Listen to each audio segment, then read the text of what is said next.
सब्जियां हैं तो रोज रोज दाल बनाने की जरूरत क्या है।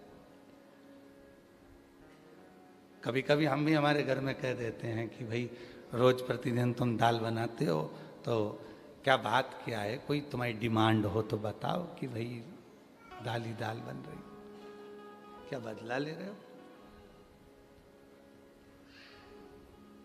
कौन संसार का एक मनुष्य ढूंढकर बता दो जो पृथ्वी पर जन्म लेने के बाद दुखी ना हो। और मनुष्य को जाने दो, भगवान को भी लेकर आ जाओ। वकील साहब, परमात्मा को भी अगर पृथ्वी पर जन्म लिया है तो उनको भी दुख ने घेर लिया है। राम जी अगर पृथ्वी पर आए तो उनको भी दुख ने घेरा, 14 वर्ष के लिए वनवास गए। केवल यहीं दुख समाप्त नहीं हुआ, सीता जी की अग्नि परीक्षा हो गई, माता जानकी अयोध्या आ गई और वापिस उनको आक्षेप लगाकर फिर उनको भेज दिया गया। वन में ऋषि के घर में उनके बच्चे का जन्म हुआ। खुद की धर्म पत्नी खुद के सामने पृथ्वी में समा गई। जरा विचार करिएगा कि कितना दर्द मनुष्य के देह में होता है जिसको सहना पड़ता है। जाने दो, भगवान कृष्ण को भी पृथ्वी पर आना पड़ा, कितना दर्द सहना पड़ा। कारागार में जन्म लेते हैं, रातों रात निकलकर यमुना के पार होकर अपने बाबा के पास पहुंचते हैं। नंद बाबा के घर में आराम से 6-7 वर्ष की आयु तक निवास करते हैं और वहाँ से फिर भागना पड़ता है, जाना पड़ता है, तो मथुरा पहुँच जाते हैं। मथुरा में भी लोग नहीं छोड़ते तो द्वारका चले जाते हैं। गालियाँ देते हैं, अपशब्द कहते हैं तो द्वारका का निवास कर लेते हैं। और द्वारका में भी सुख कहाँ था, आखिरी में वो द्वारका में रहने वाले भी सब पानी में डूब जाते हैं और भगवान के चरण में बाण लग जाता है और भगवान गोलोक धाम चले जाते हैं। दुख कहाँ नहीं। मानव का जो देह मिला है, मानव का जो शरीर मिला है, ये ऐसे थोड़ी ना मिल गया। और इस मानव देह में शिव महापुराण की कथा में तुमरुका जी चंचुला देवी से कहते हैं कि चंचुला, यदि मानव का शरीर मिल जाए और उस मानव शरीर में भगवान शंकर का कोई गुणगान करने का मौका मिल जाए तो समझ लेना कि तुम्हारे पूर्व के सारे कर्म कट रहे हैं और तुम्हारा जीवन अब आने वाला समय तुम्हारा श्रेष्ठ बनता चला। बोल बम का नारा है, वो जीवन का एक लक्ष्य बन जाए। और कोई पिछले जन्म के अच्छे कर्म मुझे बाबा तेरा साथ मिला। कोई पिछले जन्म के अच्छे कर्म मुझे बाबा तेरा साथ मिला।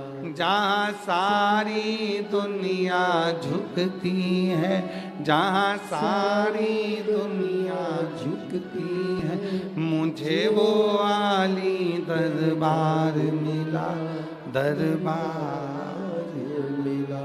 कोई पिछले जन्म के अच्छे कर्म मुझे बाबा तेरा साथ मिला। कोई पूर्व का कर्म अच्छा था, वाराणसी में जन्म हो गया। कोई पूर्व का कर्म अच्छा था, जो आप और हम वाराणसी की इस पवित्र भूमि पर श्रावण महीने में शिव महापुराण की कथा श्रवण कर रहे हैं। कोई पूर्व का कर्म अच्छा था, जो बाबा ने अपने को कथा का एड्रेस भी बता दिया और अपन यहाँ बैठ भी गए और कथा सुनने का आनंद भी प्राप्त हो। वही पूर्व। आप सबको मालूम है, एक बात बताएं, ये कुबेरेश्वर धाम से ये शिव पुराण जो चलती है ना, ये तिजोरी का वो खजाना है जो बिना दिए रहती नहीं है। जितने बैठे हो, आज की तारीख लिखना, महीना डालना और कथा के बीच में जब आप 5 बार श्री शिवाय नमस्तुभ्यम कहकर बाबा से कहते हो मेरा दुख काटो, उस स्तुति का स्मरण करना। 3 महीने के बाद आप हमें पत्र लिखकर भेजना कि मैंने कथा के पंडाल में जो मांगा था मुझे बाबा ने दिया कि नहीं दिया, रान किया कि नहीं। भाई बाबा जी बता रहे थे, सतुआ बाबा जी की गौशाला पे कम से कम 30-40 ऑटो पहुंच गए। कथा कहाँ हो रही है? बाबा जी ने ऑटो वालों से कहा कि यहाँ नहीं हो रही है, फिर भी वो खड़े हैं। कल न कहीं महाराज निकलेंगे तो यहीं से कभी तो निकलेंगे, कभी तो निकलेंगे। अब उनको कौन समझाए कि ये कथा 80 की उम्र में हो रही है।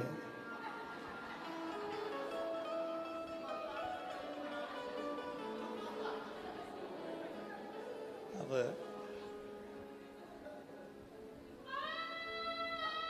एक उम्र हो जाती है व्यक्ति की, बचपन, जवानी, अधेड़ी, बुढ़ापा, ये सब आता है और ये उम्र निकलती जाती है। तुम मुझे छुपा ना पाओगे, शिव कहते हैं।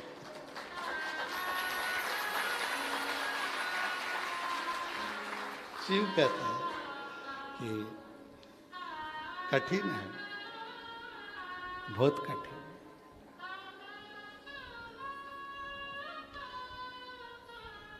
हमें कथा याद आ रही है, बहुत पुरानी है परंतु स्मरण में आ रही है।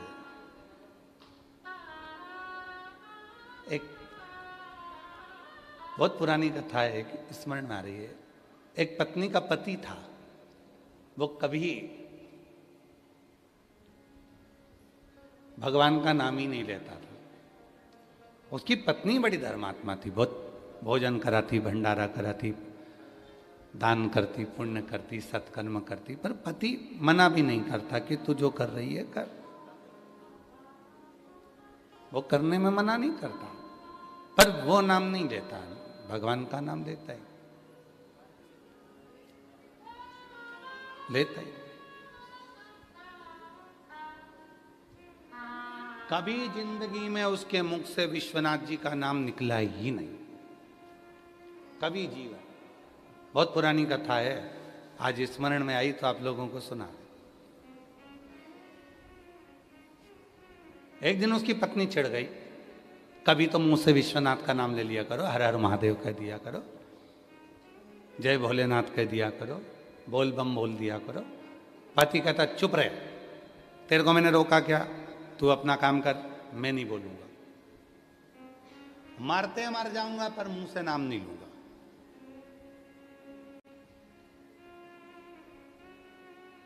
नहीं लिया। एक दिन पति सो रहा था और स्वप्न में उसके मुख से हार हार महादेव निकल गया, हर हर महादेव निकल गया, मुख से निकला। पत्नी ने सवेरे पूरे गांव को निमंत्रण दे दिया, पूरे गांव को निमंत्रण, संत साधु ब्राह्मण सब आए, भंडारा चालू हो गया। पति ने पूछा क्यों ये आज भंडारा इतना बड़ा किस लिए है? कहा मैं रोज विश्वनाथ जी से कहती थी कि तुम्हारे मुख से एक बार भगवान का नाम निकल जाए, और आज रात्रि को स्वप्न में तुम्हारे मुख से हर हर महादेव निकल गया।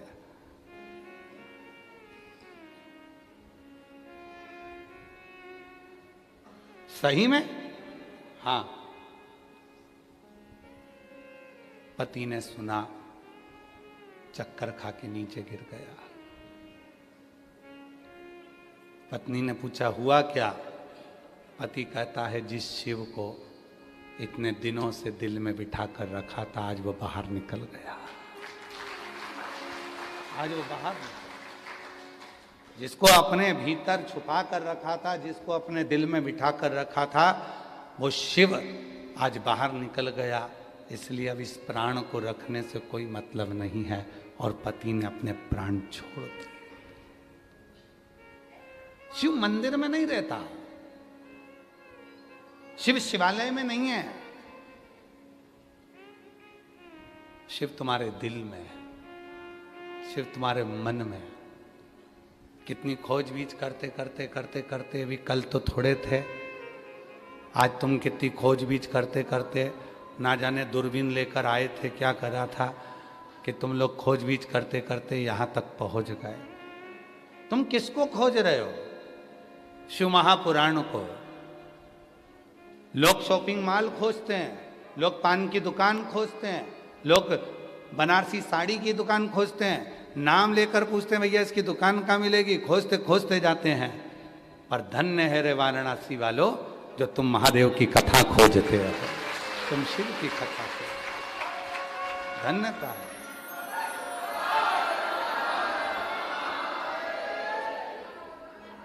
हमको लगता है तुम सतुआ बाबा की सब पार्टी वाले हो।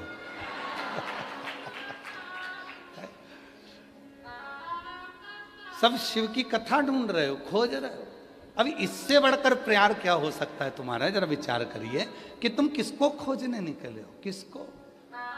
और कहीं तो मिलेगा भोला भंडारी, कहीं तो मिलेगा भोला भंडारी, कभी तो सुनेगा भोला भंडारी, कभी तो सुनेगा भोला भंडारी, कहीं तो मिलेगा भोला भंडारी, कहीं तो मिलेगा भोला भंडारी, कभी तो सुनेगा भोला भंडारी। शिव कथा कर रही है, भगवान शंकर की पवित्र कथा कर रही है।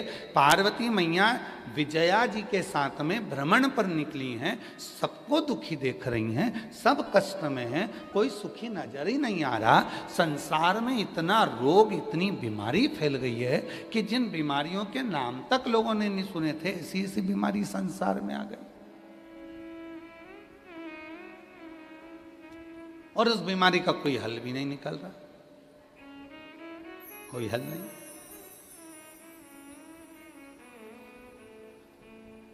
बाबा जी, एक कैंसर हॉस्पिटल में हम उनका बुलाना हुआ कि कैंसर के मरीजों से एक बार मिलना है। हम पहुंचे, देखा परिवार के लोग अटैचियों में पैसा लेकर खड़े थे और डॉक्टर के हाथ जोड़कर कह रहे थे कि इनको बचा लो। धन है पर समय नहीं है, धन है समय नहीं। हमने उस हॉस्पिटल के डीन को बोला कि भाई एक काम करो कि ये सब पैसा अपनी जगह काम करेगा, दवाई अपनी जगह काम करेगी, अब एक काम करो, इस हॉस्पिटल में चारों तरफ पंचाक्षर मंत्र नमः शिवाय या षडाक्षर मंत्र ओम नमः शिवाय या महामृत्युंजय मंत्र या श्री शिवाय नमस्तुभ्यम, इसके धीमी आवाज में चलने दो। मुझे विश्वास करता है मेरा, दवा काम करेगी तो उसके साथ दुआ का होना जरूरी है, तो व्यक्ति ठीक होना पड़ेगा। दवा काम करेगी पर उसके साथ दुआ बहुत जरूरी है। 100 रुपए अगर कमाना तो उसमें से 1 रुपया अपने दोनों हाथों से धर्म में लगाना, तो वो 99 रुपए तुम अपने शरीर पर खर्च कर सकते हो, खर्च कर सकते हो। बाबा जी आप तो सीहोर आए हैं, चतुर्वेदी जी भी पहुंचे, बंसल जी भी पहुंचे, अम्बाला वाले भी पहुंचे, आप सब गए हो सीहोर।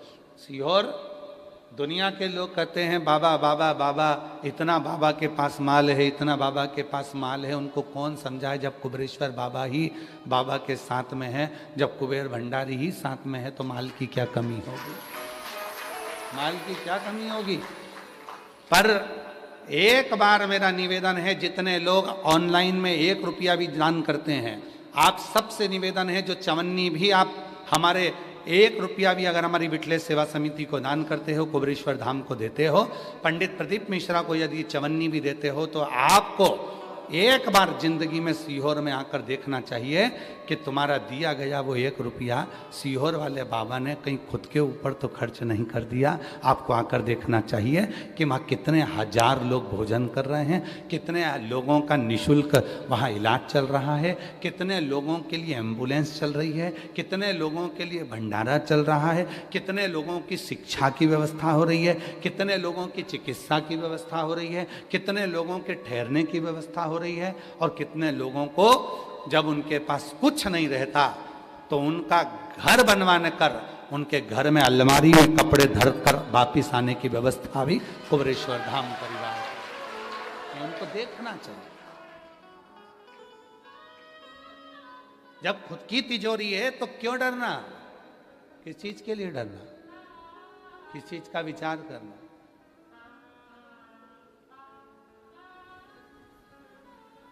और आप सबसे निवेदन है, आपने अगर चवन्नी भी दी है ना तो आपको आना चाहिए, एक बार कुबरेश्वर धाम जरूर आकर देखो, अपनी आंखों से देखोगे तो मालूम पड़ेगा तुमको कि वहां क्या है।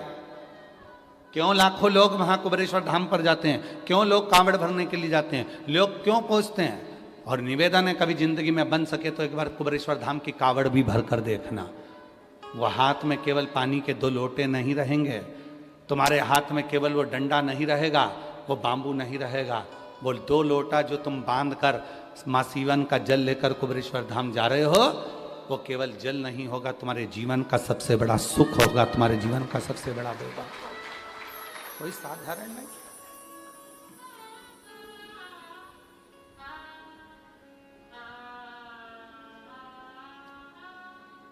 और तेरा ही दिया मैंने खाया पिया,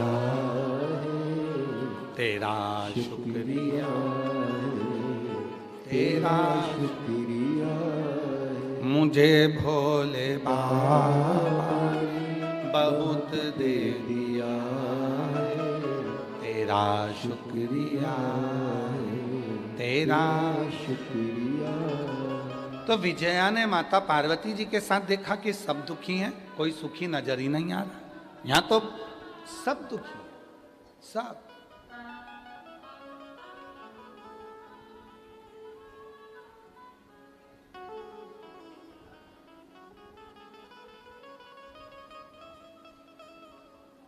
एक पति पत्नी अपने बच्चे को लेकर मिलने के लिए आए। तो यही की कथा है, जहां पहले कथा करके गए उत्तर प्रदेश में, कहाँ? बलिया, बलिया में दया शंकर जी कथा कराए थे, तो वहीं पर बलिया में कथा में मिलने के लिए आ गए। वो दया शंकर जी मिलना, वो पति पत्नी के साथ एक बच्चा आया था। अब देखो दुख, दुख किसको कहते? बच्चा आया था। माता पिता से पूछा तुम ठीक हो?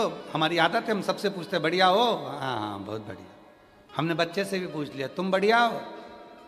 काय के बढ़िया? हम पापा से इतने दिन से कह रहे हैं मम्मी बदल दो।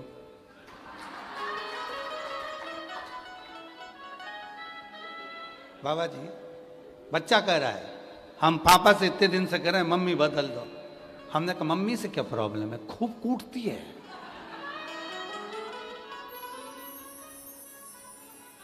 और पापा ऐसे हैं हमारे जो मम्मी भी नहीं बदल रहे। हमने उस बच्चे की बात सुनकर इतनी प्रसन्नता होकर हमने कहा बेटा तू भी दुखी है, तू भी दुखी है। दुख किसको नहीं है? किसको? किसके अंदर?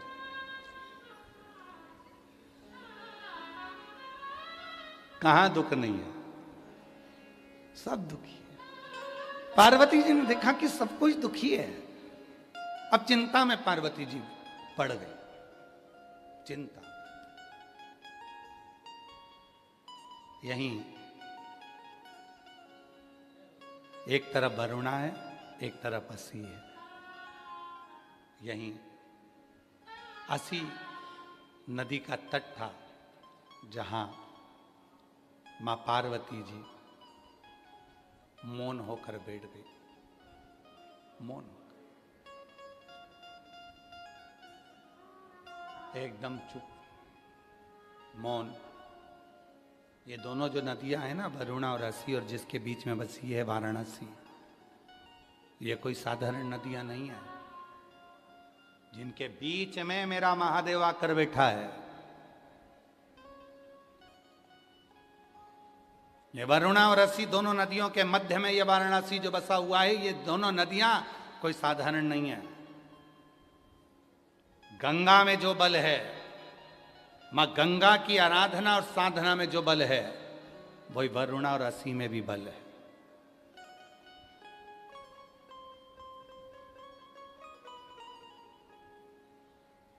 दोनों में बल। आप लोगों के स्मरण में होगा,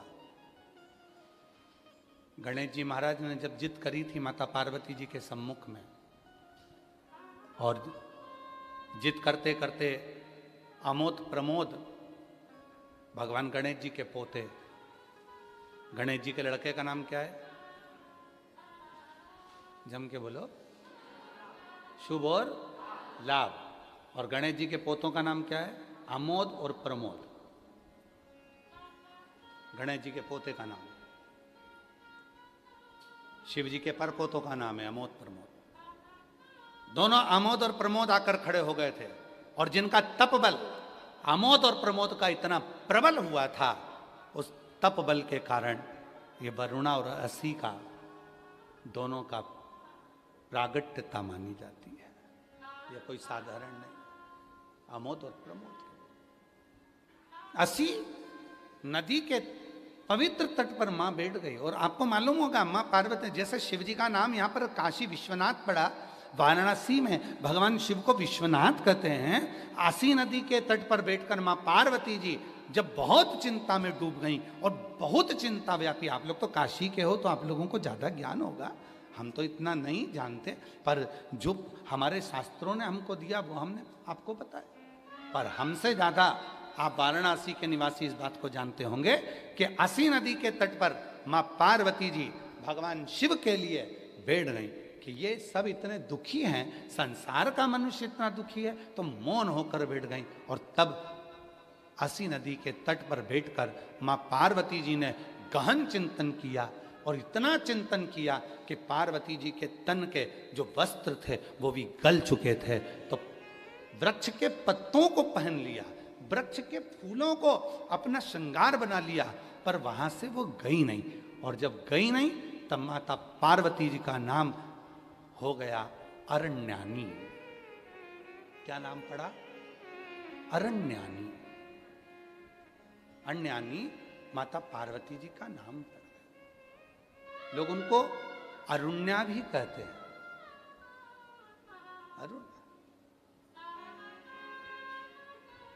अरण्यानी माता पार्वती का नाम हो गया।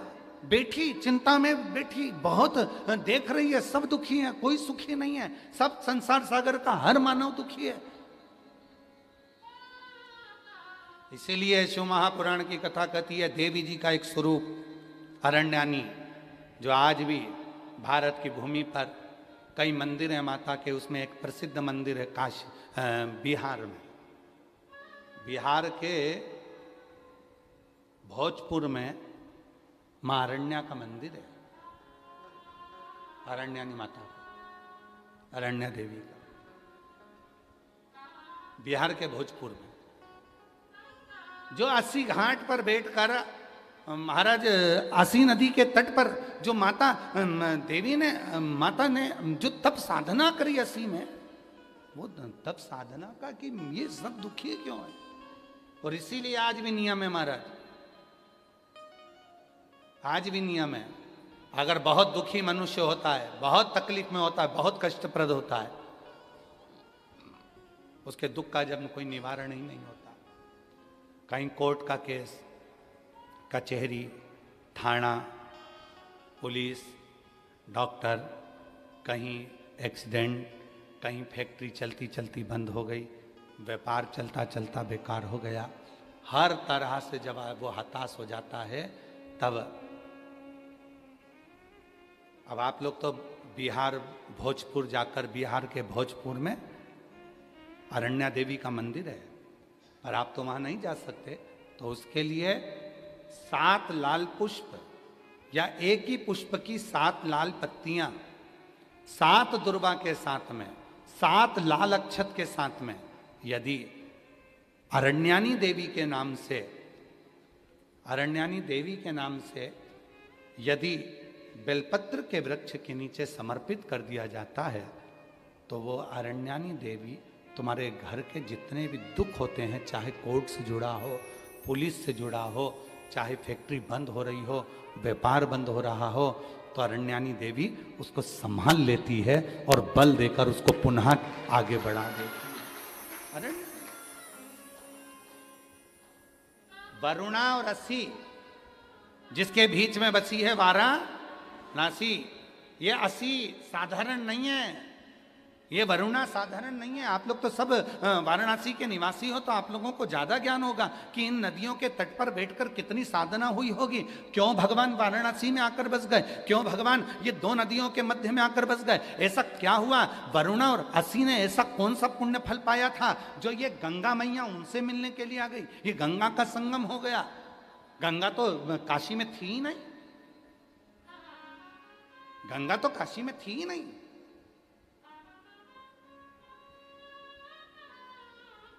कौन लेकर आया इनको? कौन? ये वरुणा और असी ने ऐसा कौन सा पुण्य कर दिया था जो गंगा को लेकर यहां आ गई? कौन सा आंतरी अनसुईया ने तब कर दिया था जो अनसुईया जी के कहने पर गंगा यहां पहुंच गई? कौन सा तप शनि महाराज ने कर लिया था जो गंगा जी यहां पहुंच गई? सप्त तप की, कल सप्त केशव की बात, पंच केशव की बात चल रही थी, आज सप्त तप की बात है। शनि महाराज का तप, आंतरी अनसुईया का तप, वरुणा का तप, असी का तप, भृगु का तप, कितने तप हैं यहां। और उस तप के बल पर कोई गंगा ऐसे ही नहीं आई है। गंगा का तो सीधा सीधा रूट था, गंगा सीधी जा रही थी, पर काशी के लिए मुड़ी फिर चली, काशी के लिए मुड़ी फिर चली। क्यों आई है? कभी विचार करना, वाराणसी में निवास करने वाले कभी विचार करें कि गंगा मैया को लेकर आने वाला, गंगा मैया को यहाँ स्थापित करने वाला, गंगा मैया किसके कहने पर क्यों आई, किस तप के बल पर, किस साधना के बल पर, किस भाव से यहाँ पहुंच गई? कभी विचार करिए। असी के तट पर कौन सी देवी है? जम के बोलो, अरण्यानी देवी। जम के बोलो, अरण्यानी देवी। और बहुत ध्यान देना महाराज, जिस नारी के गर्भाशय में अगर गट्ठान हो जाए, बच्चा दानी में कोई प्रॉब्लम हो जाए और गर्भाशय में डॉक्टर बोले कि इसका बड़ा ऑपरेशन कराना पड़ेगा, या गर्भाशय में कोई तकलीफ ज़्यादा ही हो गई है, या किसी रूप में पुरुष या स्त्री या बच्चे या बड़ों के उधर नाभि से नीचे हर्निया से जुड़ी हुई कोई प्रॉब्लम हो गई है, तो भी अरण्यानी देवी का स्मरण करने से, यहाँ तक यदि गर्भाशय की प्रॉब्लम है या पुरुष या स्त्री में हर्निया से जुड़ी हुई भी कोई प्रॉब्लम है, तो थोड़ा ध्यान देंगे।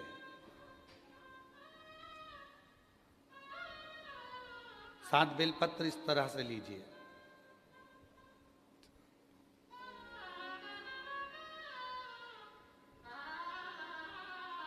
ये 7 बेलपत्र लीजिए। एक हाथ में जल, परंतु उस जल का जो लोटा होता है, उस जल के लोटे में मुख होता है, ठीक है? तो उस जल को हमें मुख वाले लोटे में ना लेकर उसको या तो पंच पात्र वाले पात्र में ले ले, या फिर खुले हुए बर्तन में जिसका मुख खुला हो। कटोरी है, कटोरी का मुख नहीं बंधा होता, प्लेट का मुख नहीं बंधा होता, लोटे का मुख बंधा होता है। लोटा का मुख ऊपर से बंधा होता, मतलब बंधा मतलब लोटा ऐसा आगे जाके सक्रिण हो जाता है, नीचे से चौड़ा हो जाता है। खुला हुआ प्लेट ले ले, कटोरी ले ले। और जिसको भी बच्चा दानी में कोई प्रॉब्लम है, बड़े ऑपरेशन का डॉक्टर बोल रहा है, कोई गर्भाशय में प्रॉब्लम हो गई, कोई हर्निया से जुड़ी हुई प्रॉब्लम हो गई, तो अरण्यानी देवी का नाम लेकर 7 बेलपत्र को आगे रखकर शिवजी पर उस जल को 7 बार, भले 2-2 बूंद चढ़े चाहे 4-4 बूंद चढ़े, वो 7 बार अरण्यानी देवी का नाम लेकर यदि वो जल चढ़ाया जाता है, 7 बेलपत्र को वापस लाया जाता है, उठाया हुआ जल नंदी के पास बैठकर आचमन किया जाता है और एक एक बेलपत्र को 7 दिन तक रोज एक एक खाया जाता है। उसके 12 दिन के बाद आप जांच करा लो, आपकी हर्निया में और आपके बच्चादानी में कोई प्रॉब्लम नजर नहीं, कहीं ना कहीं बाबा कृपा करे। और अगर आती भी है तो डॉक्टर का साथ में दवाइयाँ भी लेना है, इलाज भी कराना है। हमने एक बात पहले भी कही थी, डॉक्टर शिव का एक रूप है। ये नहीं कि हम ये कर रहे हैं तो डॉक्टर की दवा ना लें, डॉक्टर की भी दवा लें, डॉक्टर को शिव मानकर, पर उसके साथ में मारण्यानी देवी का स्मरण भी कर। कल बाबा जी कह रहे थे कि एक बेलपत्र में वो औषधि है, और बाबा जी जब से लोगों ने बेलपत्र खाना चालू करी, रुद्राक्ष का पानी पीना चालू करा, तब से रिसर्च सेंटरों में रिसर्च हो रहा है कि इस बेलपत्र में ऐसा क्या है, रुद्राक्ष में ऐसा क्या है कि रुद्राक्ष के जल से लोग ठीक हो जाते हैं, बेलपत्र के सेवन से। फिर से बोलो एक बार, कौन सी देवी है? अरण्यानी देवी। और अगर इस देवी का दर्शन करना है तो कहां जाना पड़ेगा अपने को? बिहार के भोजपुर में अरण्या देवी का मंदिर है। कौन से कपड़े पहनती है माता? वृक्ष के पत्तों के। कौन से वस्त्र धारण करती है माता? वृक्ष की छालों के। माता कौन सा आभूषण पहनती है? वृक्ष के फूल के, पुष्प के। अरण्य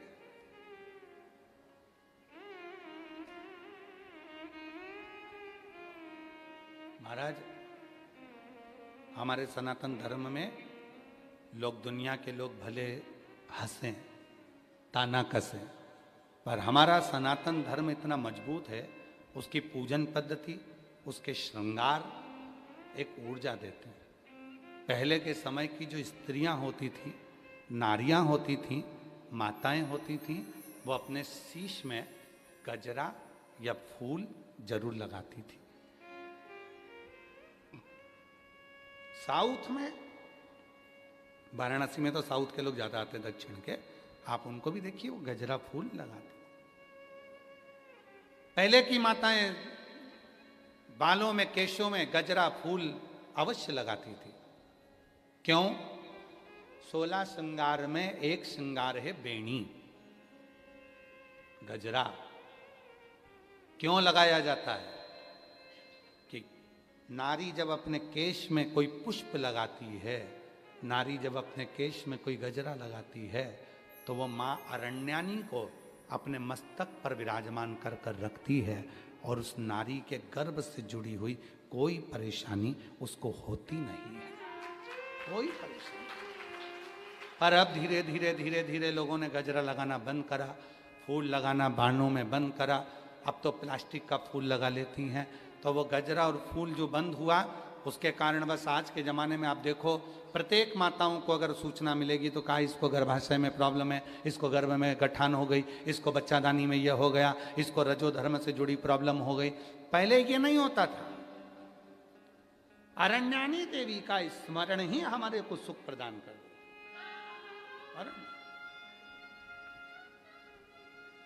और यहां तक कहेंगे महाराज, शिव महापुराण के कथा के अंतर्गत अगर कभी मौका मिले तो गीता प्रेस गोरखपुर की देवी भागवत लेकर आओ, और देवी भागवत में मां अरण्यानी का चरित्र पढ़ो। और देवी भागवत में मां अरण्यानी का चरित्र पढ़ोगे तो क्या मिलेगा आपको?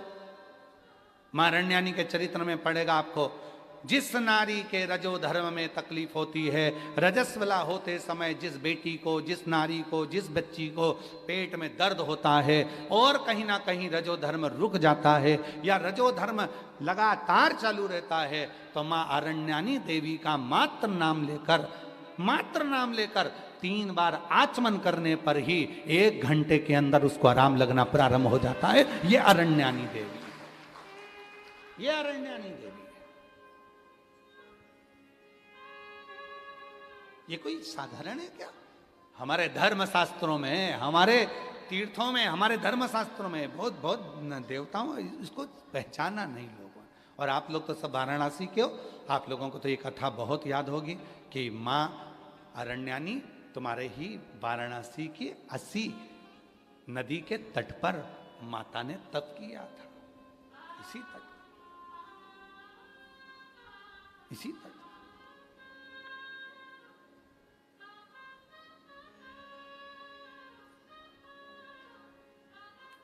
और शिव शंकर भोले भाले माँ गोरा के घर वाले, तुमको लाखों प्रणाम, तुमको लाखों प्रणाम, तुमको लाखों प्रणाम, तुमको लाखों प्रणाम।